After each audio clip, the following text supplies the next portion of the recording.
सबसे पहली मशीन है जो अबेकस के नाम से आई थी कर्नाटक में। ये 17वीं सदी में, सदी का था उस समय 17। अब एक प्रश्न और ध्यान देना कि कंप्यूटर में जो सन होता है वो कभी भी प्रश्न में नहीं आता। आप जितने भी कंप्यूटर के, चाहे आप पीजीडीसी ओ लेवल आपके यूट्यूब है, मोबाइल है, उसमें सर्च कर सकते हो, तो कभी भी सन नहीं पूछता, क्योंकि कंप्यूटर एक शोध मशीन है। क्या है? एक शोध मशीन है। तो जैसे हुआ कि आज हमने मशीन का निर्माण किया या कोई भी कंपोनेंट निर्माण किया है, कोई सॉफ्टवेयर का निर्माण किया, लेकिन उसको अप्रूवल देने में साल, 2 साल, 3 साल लग जाते हैं, है ना।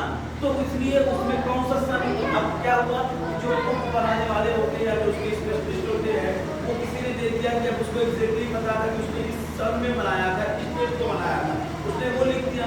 लेकिन उसके बाद की जो बुक है उसने लिखी, उसने जब वो रेगुलेटेड हुआ तब दे दिया। अब एक तीसरी बुक में क्या दे दिया गया कि जिस वक्त चल रही है उस वक्त का दे दिया। बात समझ रहे हो? तो जहाँ भी कोई शोध करने वाली, जब कोई मशीन में हम लोग चर्चा करते हैं या शोध करने वाला कोई, जिसमें लगातार कोई ना कोई संशोधन हो रहा है, परिवर्तन हो रहा है, तो ऐसे में कहीं भी सन डिसाइडेड नहीं है।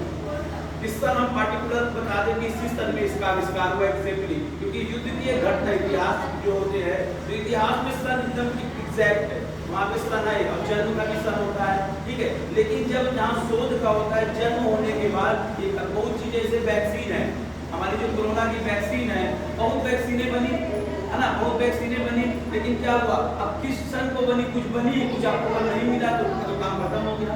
जिनको अप्रूवल मिल गया 1 साल बाद मिला, या उसकी क्वालिटी डेट डालो या तो अप्रूवल वाली डेट डालो। इसलिए सन में कभी कंफ्यूज नहीं होना कि सन में गड़बड़ी है तो हो सकता है ये ना हो जाए, तो सन नहीं, इसे ध्यान रखना कंप्यूटर की कोर्स, ठीक है ना। नेक्स्ट हम लिखेंगे, ये हो गया आविष्कार हुआ था। देखो, गणना करने की दूसरी मशीन, गणना करने की दूसरी मशीन, दूसरा पॉइंट डाल के लिखना, गणना करने की दूसरी मशीन पास्कल नामक वैज्ञानिक ने बनाई थी।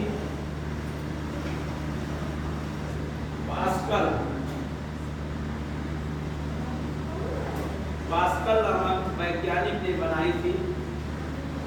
पास्कल नामक वैज्ञानिक ने बनाई थी। पास्कल नामक वैज्ञानिक ने बनाई थी। इस मशीन का नाम पास्कल लाइन था। इस मशीन का नाम पास्कल लाइन था। इस मशीन का नाम पास्कल लाइन था। इस मशीन का प्रयोग 20वीं सदी में, 20वीं मतलब इसे 21वीं से पहले 20वीं सदी में गाड़ी के मीटर में किया जाता था। इस मशीन का प्रयोग 20वीं सदी में मोटरसाइकिल, लिख सकते हो, मोटरसाइकिल या गाड़ी, मोटरसाइकिल में किया जाता था।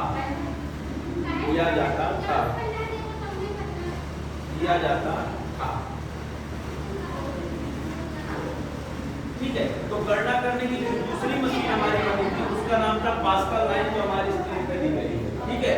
अब देखो गाड़ी के मीटर में क्या होगा, जो पुराने बच्चे गाड़ी चलाने उनको ध्यान होगा कि जब पहिया चलाते थे तो उसमें नंबर जुड़े लगे होते थे, है ना। ऐसे जैसे ये हमारा अंदर जिसको हम ढक दिया जाए, इस पोर्शन को ढक दिया जाए, तो ये पोर्शन दिखता था गाड़ी के मीटर में, है ना। इसमें नंबर लिखे होते थे 1 2, यहाँ पे जो गाड़ी खरीद लाते तो 0 0 लिखा रहेगा, यहाँ पे 0 और 1 लिखा रहेगा, चाहे 0 5 थोड़ा वो गाड़ी चली गई तो।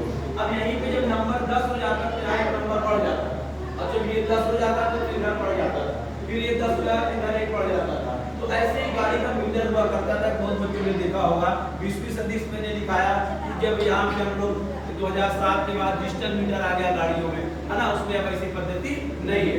तो 20वीं सदी में जो गाड़ी बनती थी उसमें पास्कल लाइन का प्रयोग होता था। तो पास्कल लाइन मीटर में क्या मतलब हुआ कि उधर से 1 10 गया तो 1 बढ़ जाता, फिर 1 10 बढ़ा तो बढ़ जाता।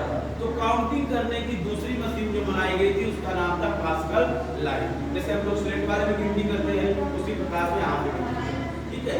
अब उसी समय क्या था, बस करो भैया, उसी समय क्या था, फ्रांस का एक बुनकर था। क्या था? फ्रांस का एक बुनकर था, वो कोई वैज्ञानिक नहीं था। उसने 2 सिद्धांत दिए। क्या सिद्धांत? 18वीं सदी की बात है। 18वीं सदी में 2 सिद्धांत आए।